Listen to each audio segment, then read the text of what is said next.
Brandon, and I am tired as. So Brandon, what are we reviewing today? Today we're reviewing Racco. It's a game from 1956. It has about 2 to 4 players. Originally it was published by Milton Bradley. It's kind of an old game. I mean, 1956, that's pretty much when, about 60 years ago, 63 years ago. Right now you can pick it up on Amazon for about $12. This is a pretty common game. I got it for $2 at Goodwill. This was one of the games that I first started playing when I first got into my board game group that we used to play pretty regularly. It's a pretty simple mechanic. I mean, you have little racks and you put your cards in there. You get 10 cards and they're all random and you're trying to make them into order. It's a pretty decent game. It is old, you can definitely tell, and it does have that interesting mechanic of, or not an interesting mechanic, but the whole idea of having to play for a score. So you get a Racco, you get X amount of points, and then you go again and you keep playing until someone gets X amount of points. I've literally never played that way. Literally, we'll just play like maybe once or twice, and then we'll just move on because it's that kind of game. Normally, the box says it's about 45 minutes. BGG says it's 45 minutes. Normally, we don't take that long. It's 10, 15 minutes maybe. One thing I will mention though is that I have played this quite a bit. I'd say at least about 10 times. I'm going to send it over to Panda though, just to give his point of view. It's Racco!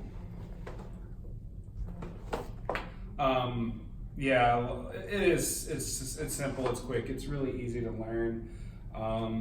My thing about it, for the classic game that it is, it builds anxiety to me. Because you see yourself getting close to winning the game. Like you see yourself, you might be 1-2 cards away from Racco. But you don't know what your opponent has. You don't know if they're getting close. So you're really hoping, you're like, I hope it's the card I need. And every time it's not, and every time you see your opponent place a new card for theirs, you're like, are they going to call Racco? So to me, it does build some anxiety for me. It's just rare for a game. Kind of Brandon did discuss a little bit. It does have alternating play styles. You can play it like us, where it's first person to get Racco wins. And then there's a point system where you can get like runs, stuff like that, which you can add points to it. We've never played it that way. The box actually says 10 to 30 minutes, so that's oh, okay. Yeah, so, I mainly got that off BGG. Yeah. But yeah, I see where they say you can play. It's got different play styles to it. And the other thing about it is it's really family friendly. Not sure if they play this in prison. Maybe I'll. Yeah, we know there's a lot of families in prison, so. Yeah, I'll hit up Takashi 69 for his little stay in there. Yeah. And see what he thinks when he's not taking it. So anyway, that's Racco. Really, it's quick, simple, and. Yeah, just to go off what you said about drawing, so like how you're drawing cards, it does have that same problem. I forget what the name of the game is. It's a French game. It's also a classic game. It's the one with the driving. You're driving in a race, and you're playing. Oh, like here I'm playing a green card. I get to go. This game, it's not nearly as bad as that game, but it does have that issue of, okay, so now I'm just basically waiting to draw this one card, and like in some games you'll literally just be like, okay, well, I need this card. Nope, don't have that. Okay, well, I need this card. Nope. And yeah, that can be a little frustrating. It's not nearly as bad as that game, but that is an issue of this game. With all that being said, I would basically give it 1 thumbs down. It's a good game. It's a good family game. I just don't feel like, it's, in terms of this gameplay, the modern board gamer really isn't going to get anything from it. I mean, it's maybe to get the historical context of the hobby. Yeah, sure. If you want something light that doesn't require any kind of thought, sure. But for me, I'm just going to say 1 thumb down. And we were talking about this a little bit before filming the video about kind of how to rate a game like this, because we are really in the middle with it. It's a fun game.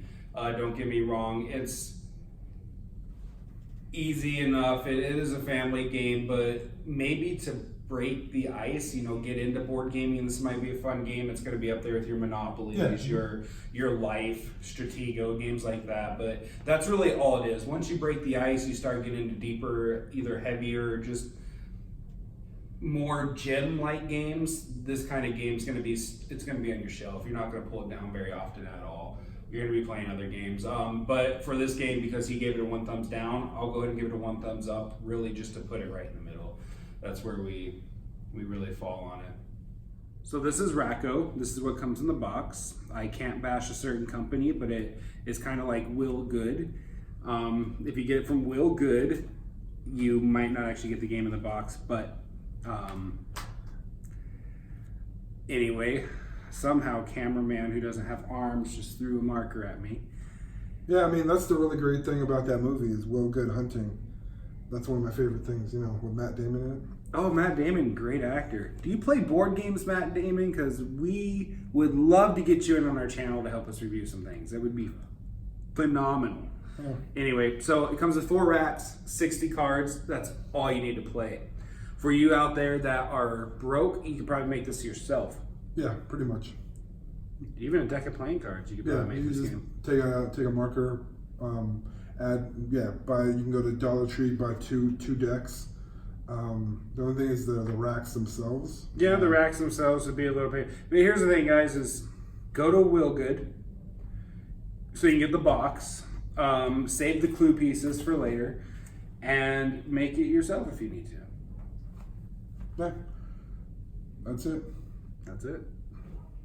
All right, and that's Racco, our blast from the past, 1956. I'm already bored as shit, so let's end this video. Brandon? All right, sounds good.